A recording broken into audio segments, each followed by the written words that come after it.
Ramiro Torres a commentare questa sconfitta in casa con Trissino per 5-3, ma è giusto parlare di qualche rimpianto da parte dei Breganze. Alla vigilia in teoria non sarebbe dovuto essere così e invece assolutamente avete dato vita a un'ottima prestazione per tutti i 50 minuti. Ciao, buonasera. Sì, abbiamo stato molto bravo in difesa, è lo primo che abbiamo fatto. Dopo, per fare gol, viene, piano piano viene il gol.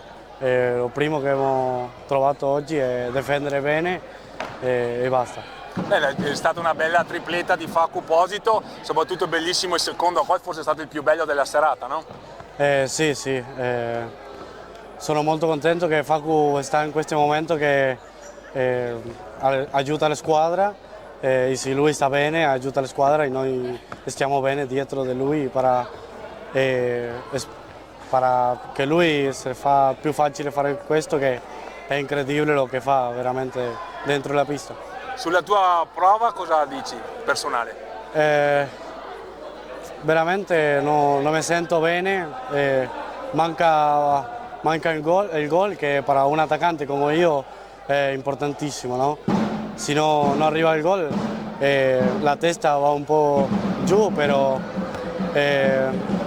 sono sicuro che se continuo lavorando così arriverà presto, no? È stato bravo Giuseppe Tagliapietra che ha saputo oggi che avrebbe dovuto sostituire Mattia Verona, vogliamo fare un cenno anche sulla sua prestazione. Sì, sì, Giuseppe quando doveva parare ha parato e questo è importante perché abbiamo due portieri che los due può stare quando manca uno, no? Per sabato prossimo a Grosseto cosa ci dobbiamo aspettare? Abbiamo tanta voglia di prendere punti veramente perché i punti sono molto importanti adesso per noi. Andiamo a prendere los 3 punti, vogliamo los 3 punti e vogliamo portare a casa qualcosa, no?